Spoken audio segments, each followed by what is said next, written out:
In one of the nicest nurseries in the world there were beds for three young people called John Napoleon and Wendy Maria Angela and Michael, the children of Mr. and Mrs. Darling.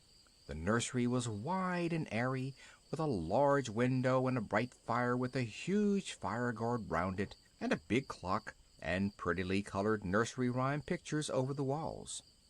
It was in many ways a most interesting household.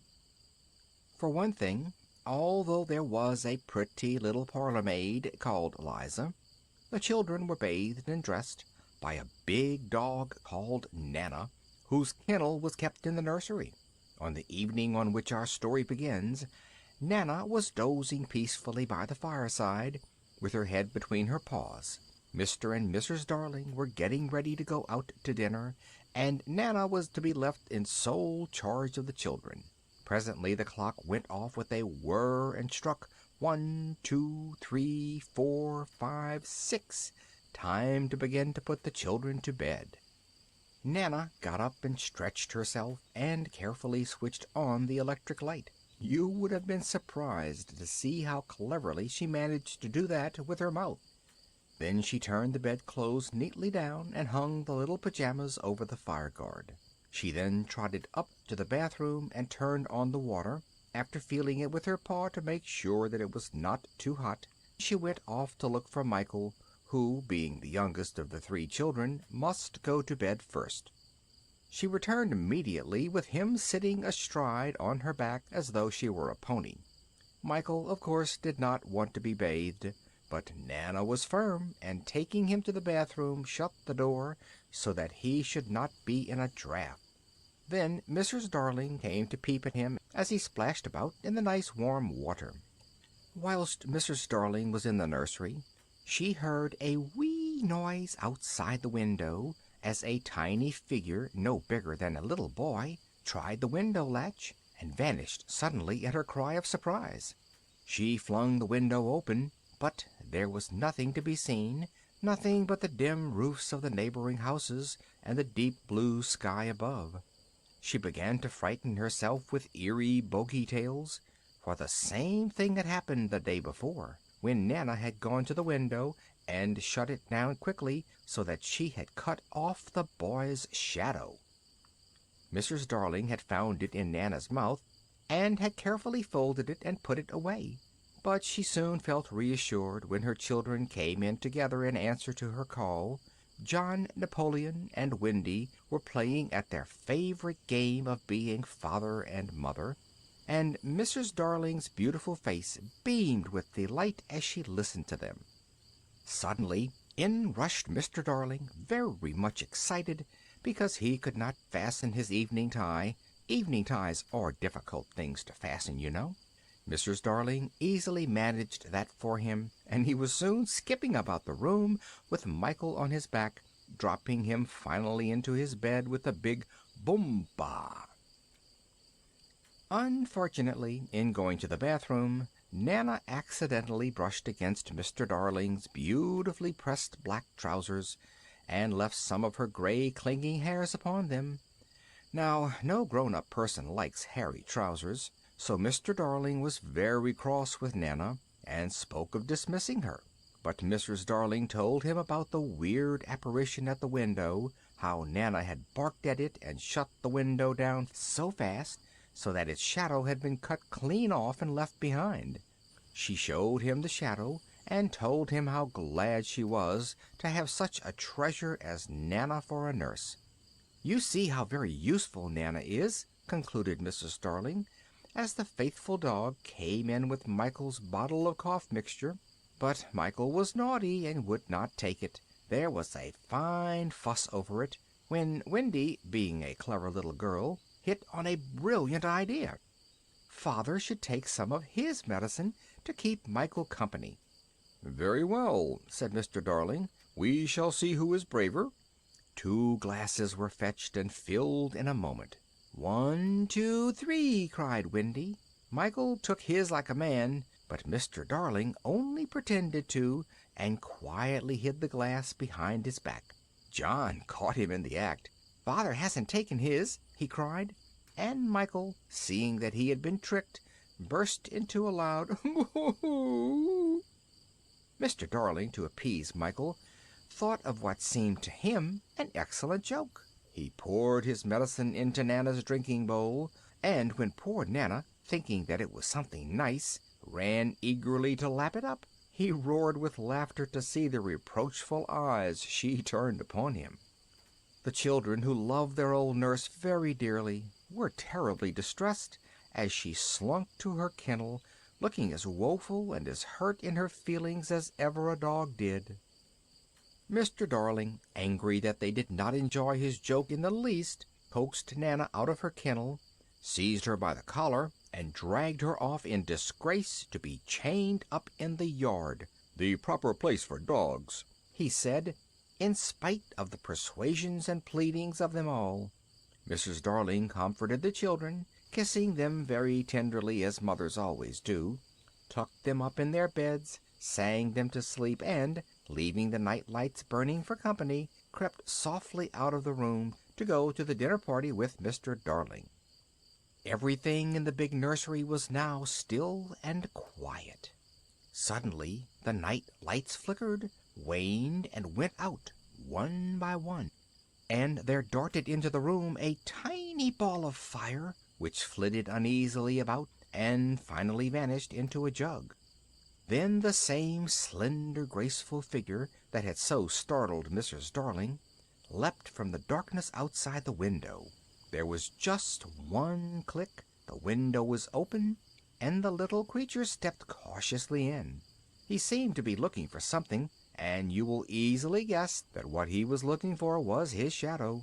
"Tink, where are you?" he whispered, and as then the light shone on the jug, he went on, "Tink, do you know where they have put it?" Now this little ball of light was really a fairy girl who knew everything worth knowing. Most fairies do. All you could see of her was the little flame, but you could hear her distinctly. She made a tinkling noise like a little silver bell, and that was why she was called Tinker Bell. Tinker Bell at last rested a few moments on the second drawer of the nursery dresser.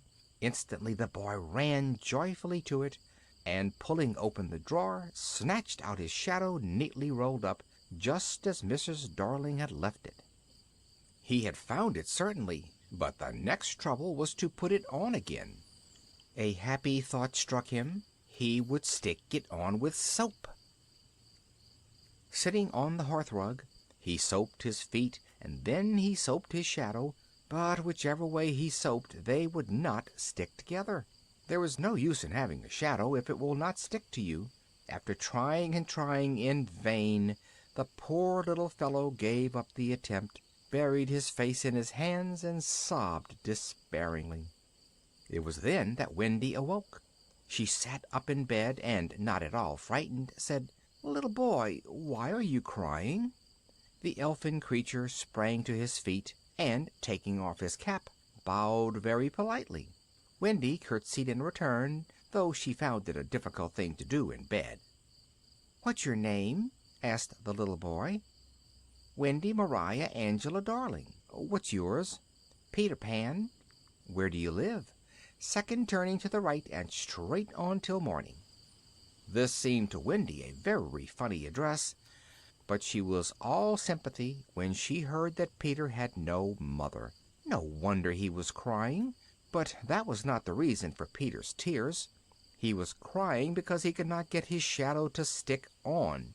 This made Wendy smile, and she emphatically declared that soap was no good. It must be sewn on. "Shall I do it for you?" she suggested, and jumping out of bed to get her work-basket, she set to work at once. It hurts a good deal to have a shadow sewn onto your feet, but Peter bore it bravely. It was the right thing to do, for the shadow held on beautifully, and Peter was so delighted that he danced up and down the nursery, watching it making patterns on the floor as he flung his arms and legs about. "Oh, the cleverness of me!" cried Peter, overcome with joy, and he crowed with pleasure, for all the world just as a cock would crow. "You conceit!" exclaimed Wendy indignantly. "Of course I did nothing. "Oh, you did a little." "A little? If I am of no use, I can at least withdraw," she said, jumping back into bed and covering her head in a dignified way with the bedclothes. "Oh, Wendy, please don't withdraw!" Peter exclaimed in great distress. "I can't help crowing when I'm pleased with myself. One girl is more use than 20 boys." This was rather clever of Peter, and at these sensible words Wendy got up again. She even offered to give Peter a kiss if he liked. Peter looked puzzled, but seeing the thimble on Wendy's finger, he thought she meant to give him that, and held out his hand for it. Now Wendy saw at a glance that the poor boy did not even know what a kiss was, but being a nice little girl of motherly disposition, she did not hurt his feelings by laughing at him, but simply placed the thimble on his finger. Peter admired the thimble very much. "Shall I give you a kiss?" he asked, and, jerking a button off his coat, solemnly presented it to her. Wendy at once fastened it on a chain which she wore around her neck, and, forgetting the puzzle in his mind, she once more asked him for a kiss. Immediately he returned the thimble. "Oh, I didn't mean a kiss. I meant a thimble." "What's that?" he asked. "It's like this," replied Wendy, and gently kissed his cheek. "Oh!" cried Peter, "how nice!" And he began to give her thimbles in return, and ever afterwards he called a kiss a thimble, and a thimble a kiss. "But, Peter, how old are you?" continued Wendy. "I don't know, but quite young. I ran away the day I was born." "Ran away? Why?" "Because I heard my father and mother talking about what I was to be when I became a man. I don't want to be a man. I want always to be a little boy and have fun. So I ran away and lived among the fairies." Wendy was almost speechless with delight at the thought of sitting beside a boy who knew fairies, and after a minute said, "Peter, do you really know fairies?" "Yes, but they're nearly all dead now. You see, Wendy, when the first baby laughed for the first time, its laugh broke into 1,000 pieces, and they all went skipping about, and that was the beginning of fairies. And now, whenever a new baby is born, its first laugh becomes a fairy. So there ought to be a fairy for every little boy and girl, but there isn't. You see, children know such a lot now, they soon won't believe in fairies, and whenever a child says, 'I don't believe in fairies,' there's a fairy somewhere that falls down dead." Peter suddenly looked about the room, as though he were searching for something. Tinker Bell had disappeared. Before he could grow anxious, however, a tinkling of bells was heard, and Peter, who knew the fairy language, of course understood it. He pulled open the drawer in which his shadow had been hidden, and out sprang Tinker Bell, very angry with him for shutting her up accidentally in the drawer.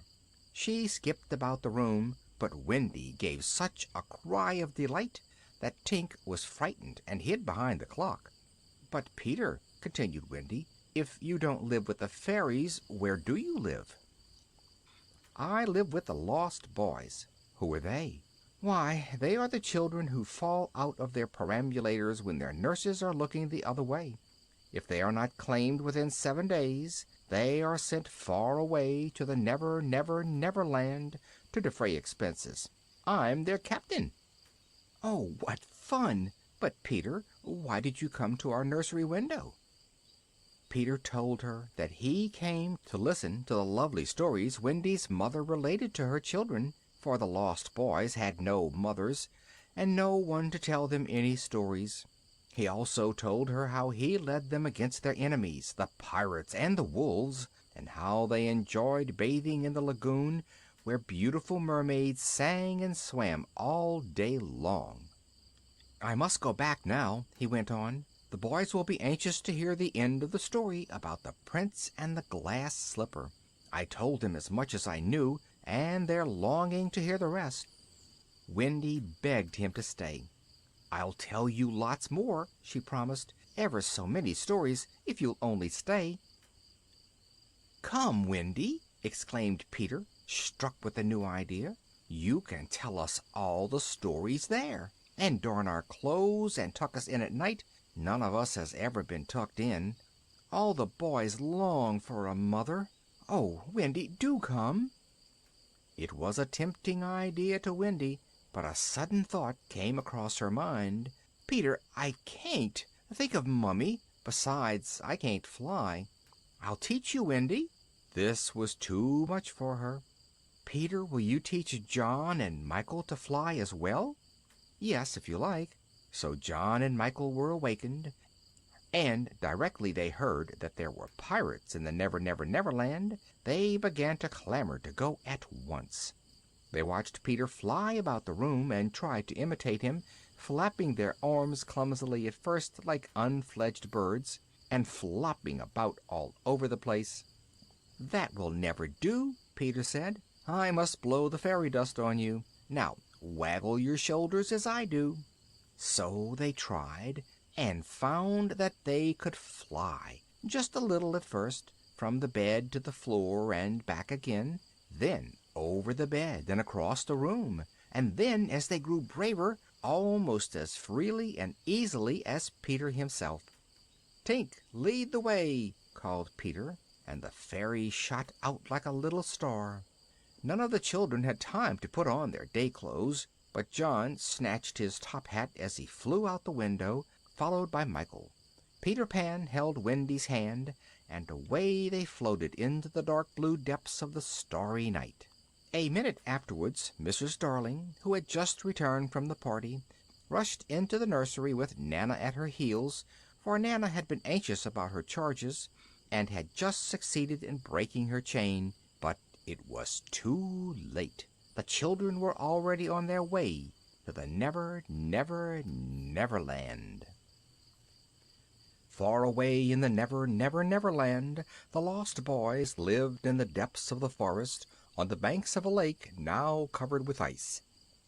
The trees were bare without their summer dress, and wolves prowled and howled in the distance, and wild beasts snarled in the undergrowth, and pirates sailed villainously up the lake, and red Indians, who were friends of the boys, lived secretly in their wigwams hidden in the glades of the woods. The lost boys, who, in their fur coats, looked more like bears than boys, were anxiously awaiting Peter's return. There were 6 of them. Slightly Soiled, the eldest, then came Toodles and Nibs and Curly and the twins, who were so much alike that one name did for both of them, so each was called Twin. They lived like moles under the ground, for fear of the pirates and the wolves. Each one had a special staircase hollowed in a tree trunk, so that they could easily run down among the roots of the trees into their home. They were playing about happily, although they were beginning to be a little anxious that Peter was so long away. Slightly was tootling on a whistle and dancing quite merrily with an ostrich for a partner, a queer combination, you will say, when suddenly the gruff voices of the pirates were heard. Nibs, who was very brave, slipped away through the trees to scout, but the others had only just time to scuttle down the stairs to the hollow trees before the big ugly buccaneers came tramping up, hauling their captain, who was sitting in state upon a sleigh. You could not imagine a more dreadful-looking villain than that man was. His name was James Hook, and it suited him. He had 2 most evil-looking black eyes. His face was seamed with lines which seemed to express his wicked thoughts. His hideous chin, all unshaven, was as black as ink and as prickly as a furze bush. His hair was long and black, and it hung around his face in greasy curls. He was singing a horrible song about himself, keeping time by swinging in the air the gruesome stump of his right arm, on which a double iron-pronged hook was fixed instead of a hand, hence his name. That man was the most wicked pirate who ever lived. He simply wallowed in wickedness. Even his own crew dreaded him, and they were as bad as could be. So no wonder the Lost Boys darted like rabbits to their cave. Now Captain Hook most of all wanted to find Peter Pan, for it was Peter who, a long time before, in an encounter between the pirates and the Lost Boys, had cut off his right arm and flung it to a passing crocodile. The crocodile had liked the taste of it so much that ever since he had wandered from land to land and from sea to sea, licking his lips for the rest of the captain. The captain had naturally some reason for hating Peter, for he had a dreadful time in eluding the pursuit of the voracious crocodile, but still the beast dogged his footsteps and followed him on and on and on by land and sea wherever he went. The captain only got a start when the crocodile was asleep, and with that and a swift ship he had managed so far to escape. It was an awful life. Fortunately for Hook, the crocodile had once, in an ill-advised moment, swallowed an alarm clock, one of those patent 99 years clocks, warranted to go anytime, anywhere, and anyhow. Go it did, and it ticked so loudly that the captain could always hear it coming, and it was a signal for him to bolt. Hook sat down on one of the enormous forest mushrooms. In the Neverland, mushrooms grow to a gigantic size, to deliberate about his mode of revenge. He was in the middle of a torrent of braggings and boastings when he felt his seat getting not only warm, but much too warm. And a little wonder in that, for when he furiously leapt up, he found that he had really been sitting on a chimney of the underground home which Peter had cleverly disguised. He realized at once that the Lost Boys must be living in safety down below. Very soon he had a wicked, treacherous plan settled. He determined to cook a huge, rich cake with beautiful green icing and a poisoned inside. He was sure that the Lost Boys, who had no mother to look after them, would eat it greedily and die with awful pains inside. Smee, as the captain's wily lieutenant was called, was overjoyed at this plan and chuckled loudly.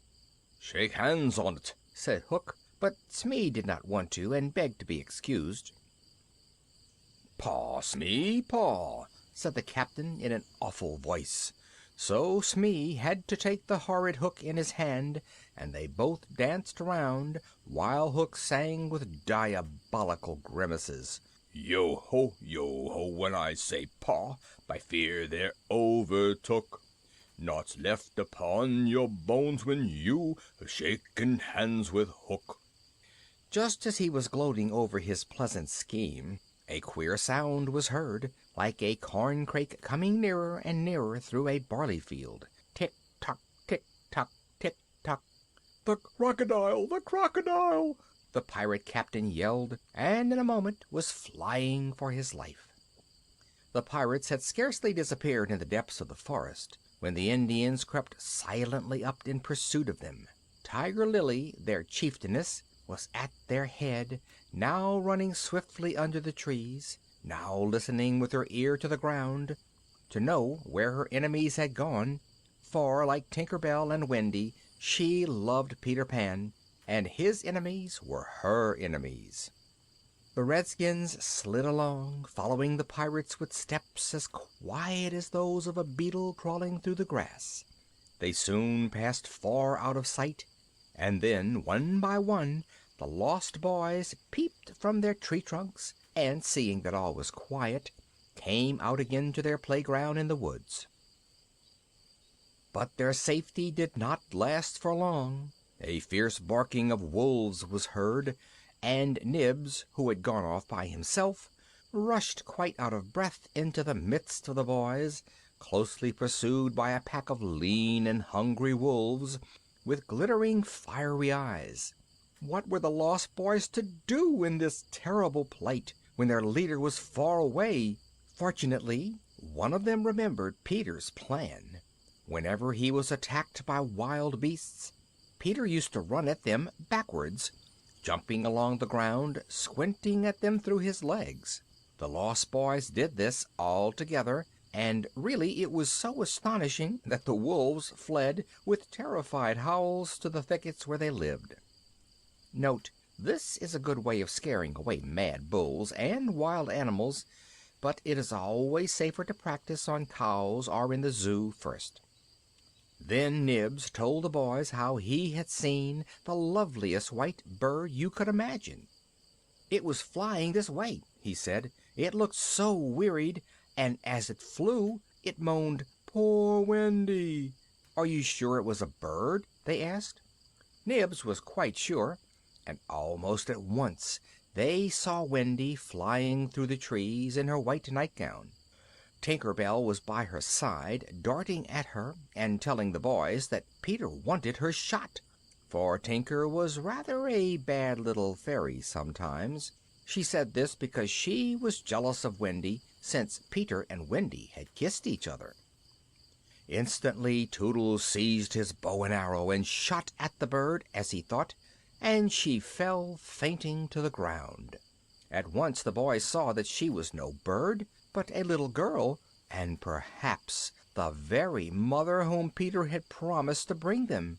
They were very frightened, and soon were sure that they had done a dreadful thing, for Peter came flying down with John and Michael, and immediately inquired after Wendy. "She flew this way. Haven't you seen her?" he asked. "Yes," said Toodles, and pointed to her as she lay motionless on the ground. Peter bent over her and took the arrow, and in his anger would have killed Toodles with it if Wendy had not stayed him by feebly moving her hand. Then they were all glad, for Wendy was not dead, as they had thought, but only stunned. The arrow had fortunately struck the button which Peter had given her in mistake for a kiss. Soon she was quite well again, but so faint and tired after her long flight through the air. The boys did not know what to do. They did not like to carry her down into the cave, as it might not be sufficiently respectful, so they planned to build a house over her, only they did not know what kind of house to build. Then Wendy sang, in her half-sleep, the kind of house she wanted. "I wish I had a darling house, the littlest ever seen, with funny little red walls and roof of mossy green." And the boys fetched logs out of the forest, and a grate and a rug from the underground cave, and built a beautiful home for her out of wood and tarpaulin and make-believe. They made a chimney out of John's tall hat, which he had been Londony enough to bring with him, and they made a splendid knocker out of the sole of one of Toodles's boots. When it was finished, it was built round Wendy as she lay on the ground.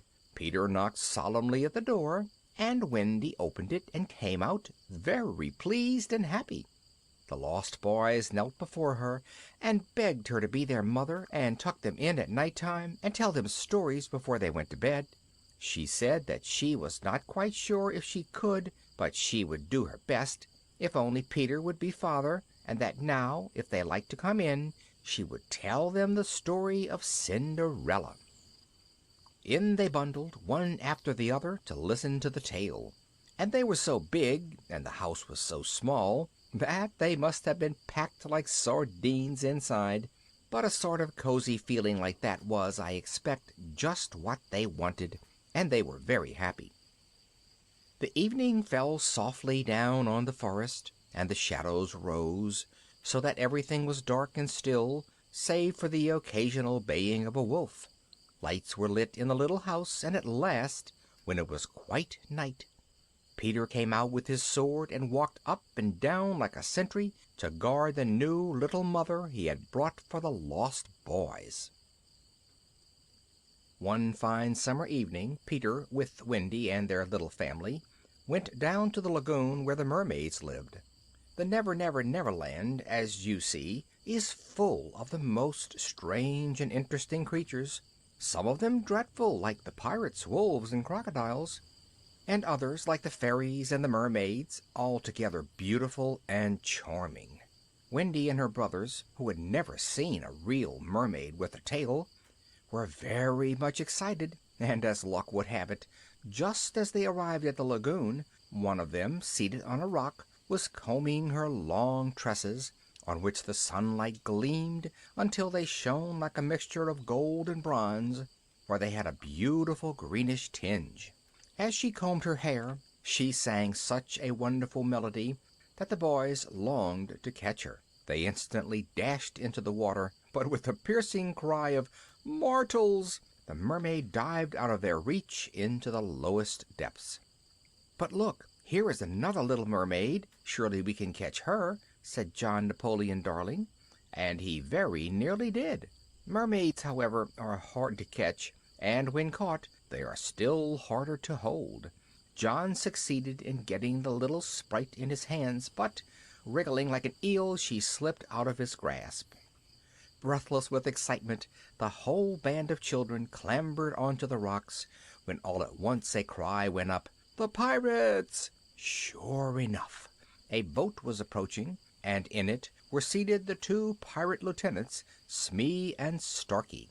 The boys were already swimming to the shore as fast as they could, when, to his horror, Peter recognized Tiger Lily sitting in the stern, tightly bound with ropes. In a flash he guessed what was their intention. The wretches meant to leave her, all bound as she was, upon the rock, until the tide came up and drowned her. Determined to save her, Peter thought of a clever trick. Imitating the wicked captain's voice, he called out, "Cut her bonds and let her go." The effect was marvelous. The astonished buccaneers, fearing to disobey their captain, instantly released Tiger Lily, who leapt into the water and swam towards the boys. The pirates had turned and were rowing back, when they saw Hook swimming towards them, and learnt from him how they had been duped. Horribly enraged, he chased them out of the boat, leaving them to swim back to the ship as best they might, while he himself set about recapturing Tiger Lily.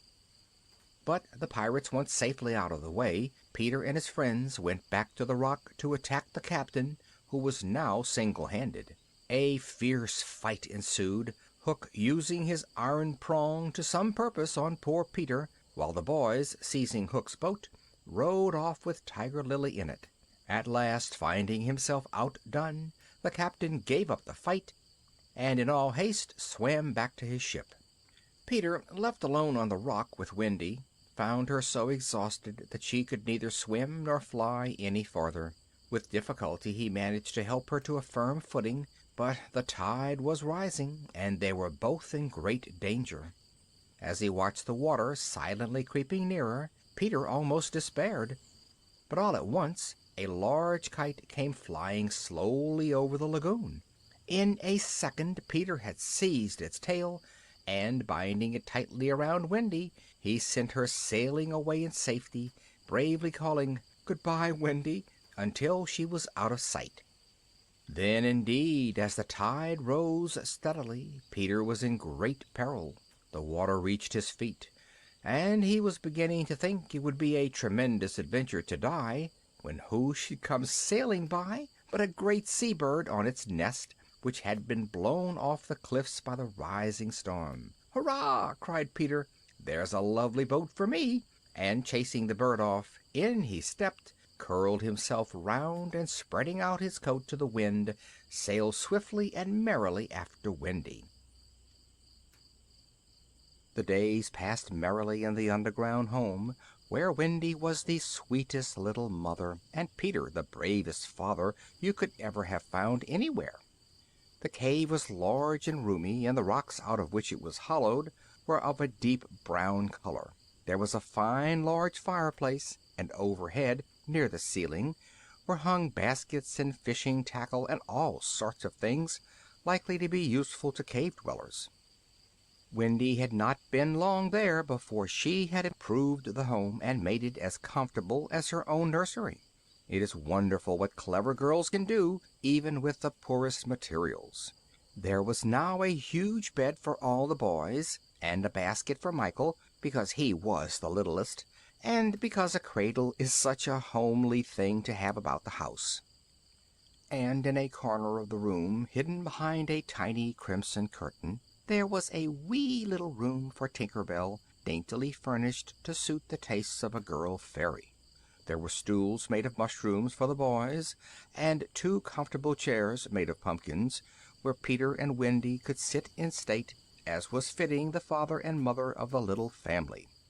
One Saturday night Wendy and the boys were all downstairs together, waiting for Peter to come back from a hunting expedition. Outside, the faithful Tiger Lily and her Red Indian band were keeping guard against the pirates. Presently the crackling of branches indicated Peter's approach through the underwood. Tiger Lily sprang up to meet him, and the lost boys ran to the tree trunk stairways to welcome him on his return. He was the best of fathers, and never forgot to be a little boy, for he had filled his pockets with fruit for the boys who had been good, and he let them rummage through and through his coat like rats in a corn sack. Then he turned towards Wendy, who was very busy mending the children's socks by the fireside. She looked very charming in her pretty brown frock, the color of autumn leaves, with scarlet berries in her hair, and she made Peter very happy as they exchanged thimbles and talked over the boys and their doings, as if they had really been their father and mother. When the children clamored for a dance, Peter even said that he was too old for such a game, and that his old bones would simply rattle, and Wendy also thought that the mother of such an armful could not go skipping about with her children. So Peter sang "Sally in Our Alley," which song Wendy thought no one else in all the world could sing so sweetly as the darling of her heart, while the others danced pillow dances and bolster dances, and turned somersaults on the beds, and did all the other jolly and lively things that everyone wants to do just about bedtime, when one ought to be thinking of going to sleep. At last they quietened down for Wendy to tell them just one more story before they were tucked in for the night. They clustered eagerly round, interrupting every sentence, as children always do, even the best of them, while Wendy told her story. And the story somehow seemed familiar to John and Michael and Peter, for it was the tale of Mr. and Mrs. Darling, poor dears, who had lost their children one winter night, and how sad they were about it, how lonely they felt, and how the nursery window would always be kept open, ready for the children, if ever they should come flying home again. When she had finished, Peter stood up sadly. "No, Wendy," he said, "I thought so once, but you cannot be sure that the window will be kept open. When I went back to my mother, the window was barred, and there was another little boy sleeping in my cradle." At that thought Wendy started up with a look of horror in her face. "Perhaps by this time mother may be in half mourning," she exclaimed, and John and Michael felt they dared not stay another moment in the Neverland. What would they do if they were too late in coming back, and found other children in their beds, other children being bathed and dressed by Nana? They must go home at once. The boys crowded round Wendy, imploring her not to leave them, but she was firm. Not only would she return with John and Michael, but she would take all the boys with her, for her mother to adopt. The boys, as soon as they heard themselves invited to come too, were as happy as larks, for now each of them would have a true mother in Mrs. Darling, and would live in a house like other boys. In a moment they were packing their baby clothes, and were ready to start on the journey. Peter alone refused. He was miserable at the thought of losing Wendy, but he couldn't consent to grow old and have a beard, as he knew he must do if he left the Neverland. Never, never could he do that. There was nothing for him then but to stay behind. Wendy was as careful as a little mother in pouring out Peter's medicine, and made him promise faithfully to take it every night. But suddenly there was a stamping overhead, and banging, and a clashing, and a shouting, and a sound of heavy people wrestling and struggling to and fro. The pirates had taken the Red Indians by surprise. The children heard the fighting, and listened like mice to the squalling of cats, as frightened as could be, while Peter waited with his sword. The battle was very soon over. The redskins were beaten and ran like hares, or crawled dangerously wounded into the thickets. The triumphant pirates were left victorious, though a little out of breath, close above the children's heads. Hook, their captain, more wicked-looking than ever, listened at the mushroom chimney. "If the Indians have won," Peter was saying, "they'll beat the tom-tom." "Aha!" thought Hook, and he picked up a tom-tom that one of the flying Indians had left behind, and sounded it loudly. Rub-a-dub, rub-a-dub-a-dub-dub-dub. "Hooray!" shouted the children down below. "An Indian victory!" "All will be safe," said Peter. "You may go now. Tink will show you the way." And bidding a hurried good-bye to Peter, away they all went up the stairways in the tree-trunks out into the forest. The pirates were ready for them. As each child came above the ground, he was seized by one of the swarthy ruffians who stood waiting. One by one, and silently, they were captured, and flung into boats and transported to the pirate ship, which had anchored in the lake close by. Everything had been done so quietly that Peter was quite unaware of his friend's sad fate. He only knew that he was all alone, that Wendy had left him, and that she and Michael and John and all the lost boys who had been his companions were on their way from the Neverland to the country of the ordinary people who wear tall hats and tailcoats as soon as they are old enough, and grow up one after the other. Poor Peter threw himself on his bed and sobbed himself to sleep. Hook was still lurking about, for one thing that annoyed him most was that Peter had not left the cave with the rest, and was as yet safe. But in his wicked heart a wicked scheme had already risen by which he hoped to kill his enemy.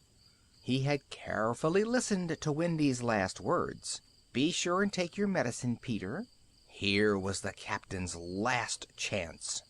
Creeping down to the door of the cave, he stretched his long arm round the ledge just inside, and poured a few drops of deadly poison into the glass, and with a grin of triumph on his ugly face, he threw his cloak over his shoulder and stole away. Tap, tap, tap. Somebody was knocking at the door. "Who's there?" asked Peter sleepily. Tap, tap, tap. He got up and opened the door. Tinker Bell, tinkling excitedly, flew into the room. "The pirates have captured them," she tinkled. "The pirates have captured them." As Peter excitedly snatched up his sword and sharpened it very sharply on the grindstone, he perceived Tinker Bell in his glass of medicine. He soon learnt the reason, when his little fairy told him, in a weak voice, that it was poisoned, and that she had drunk the poison as the only way to save his life. It was indeed an act of self-sacrifice, for too well did Tink know how much Peter loved Wendy, and that no warning of hers would prevent him from keeping his promise. Poor Tinker Bell was dying, and die she would have done were it not that Peter, in a frenzy of grief and with tears in his eyes, made this passionate appeal to all children. "Do you believe in fairies? If you do, clap your hands, and that will save poor Tinker Bell." As his cry rang round the world, there came an echo of sound, as of millions of little hands clapping, as if all the children throughout the world knew suddenly that of course they believed in fairies. The result was magical. Tinker Bell was saved. Her light, which had been getting fainter and fainter, grew brighter and brighter again. The merry sound of tinkling, her way of speaking to Peter, which had almost become inaudible, now grew stronger and stronger. She was once more the bright little fairy that escorted Peter to the darling nursery, and again, under her guidance, Peter set forth to rescue the boys and Wendy. The pirate ship was a terribly evil-looking craft, with its painted sails, its heavy tarred cordage, and its flag with the skull and crossbones upon it, flapping grimly at the stern. The poor children were at once driven into the dark and dirty hold, while Hook walked the deck, rubbing his hands and chuckling to himself to think that at last he had them in his power. "Are all the prisoners chained so that they can't fly away?" he asked Smee, who was very busy at his sewing machine. "Aye, aye, Captain," answered Smee. "Then hoist them up," shouted the captain.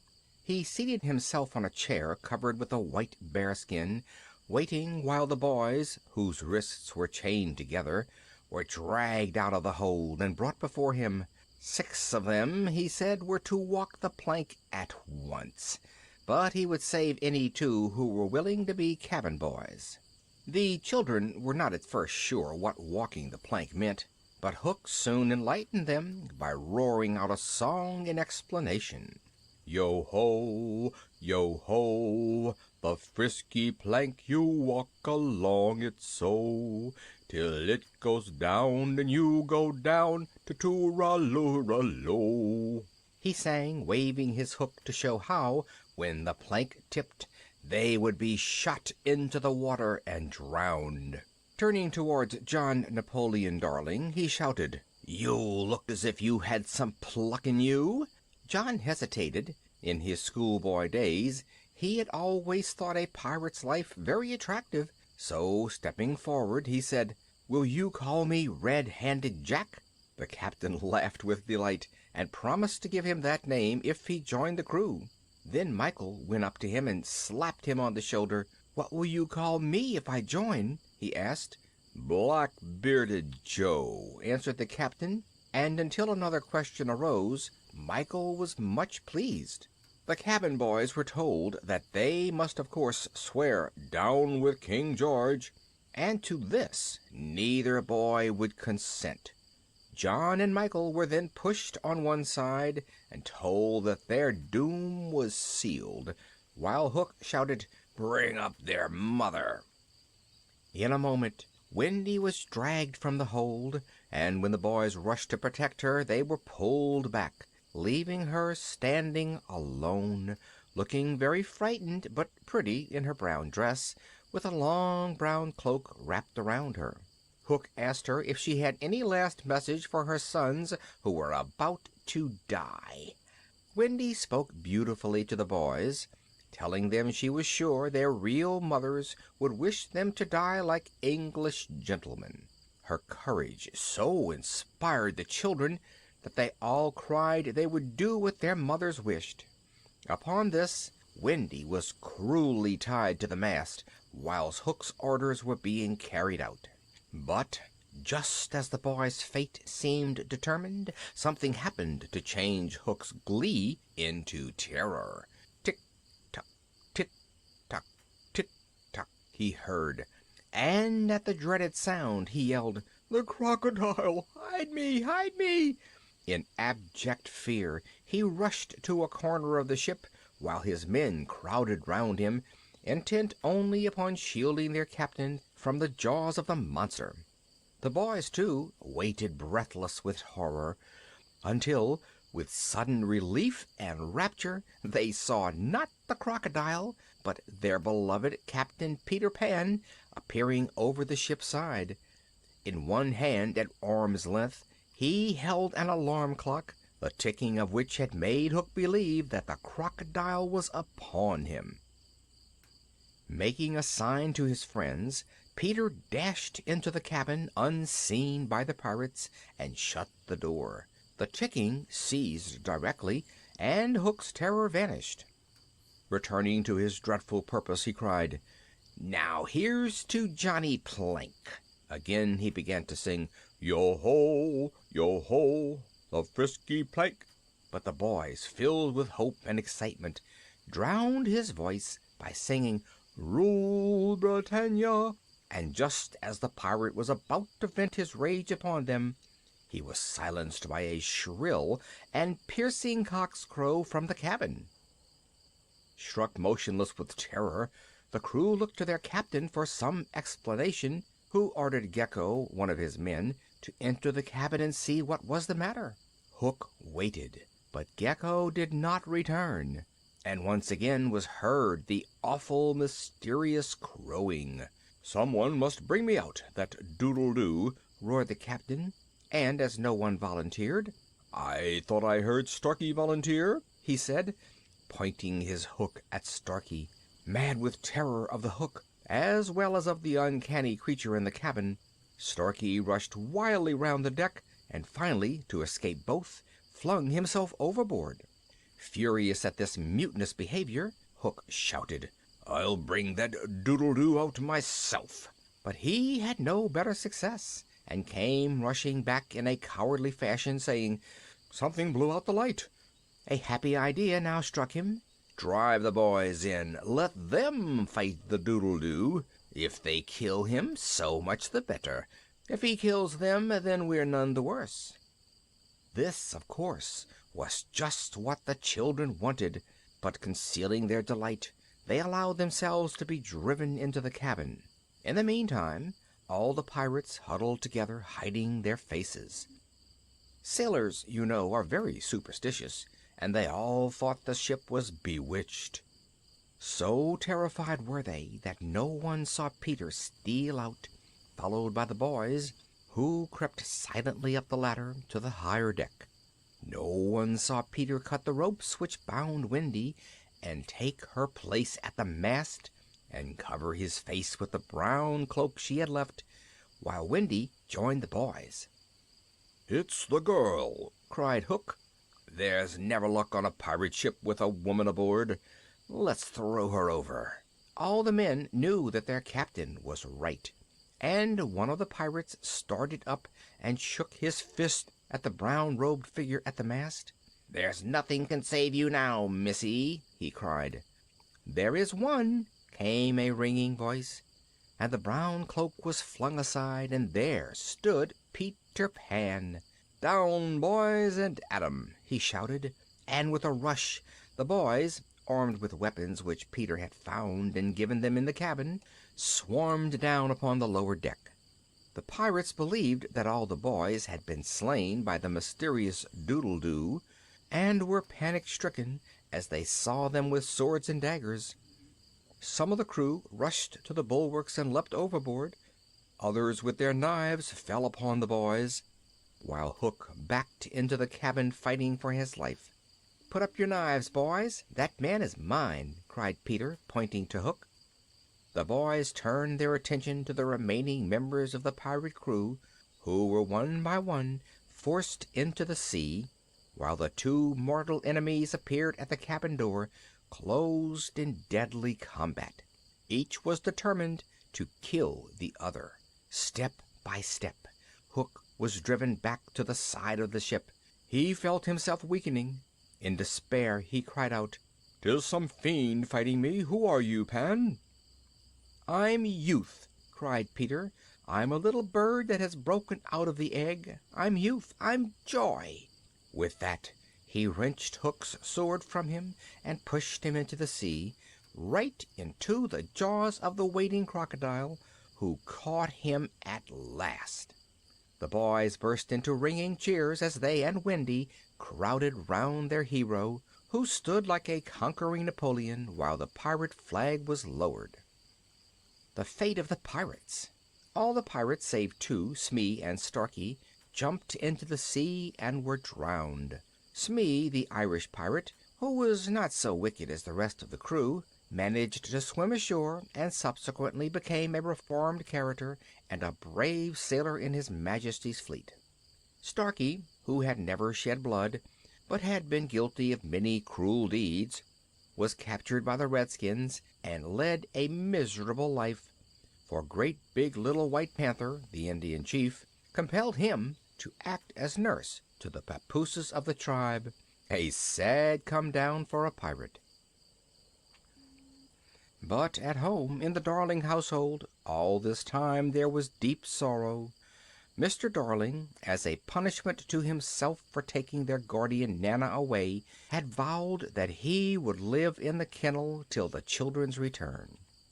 For months now he had lived in it, and had been carried to business in it every morning, much to the disgust of the prim little housemaid Liza.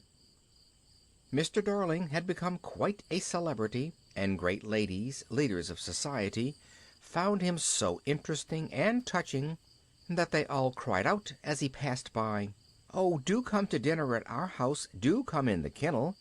All the newspapers had asked him to write the cricket and football news for them, and his picture postcards were to be seen in every shop window. But it happened one evening, when he returned from business, carried as usual in the kennel, he was taken up to the now desolate nursery, where Mrs. Darling spent most of her time mourning for her lost children, while the faithful Nana tried in vain to cheer her up. "George, George, I believe you are beginning to like that kennel," she said reproachfully as he crawled out. He denied the charge, however, and tried to comfort Mrs. Darling, who never for one moment forgot the little empty beds and the silence and cheerlessness of the nursery. Then he left her, and sitting down by the fire, Mrs. Darling was alone with her sad thoughts. Scarcely, however, had she closed her eyes when three little figures flew in at the window and nestled cosily in their beds. Then, softly, Wendy called to her mother, but when Mrs. Darling looked round she simply couldn't believe that the children were really there. So many times before she had dreamt of their return, that it was not till they were all three crowded round her that she realized that they had indeed come home. Oh, what joy to feel once more those dear faces, cool and fresh from the flight through the night air, pressed against hers hot with tears.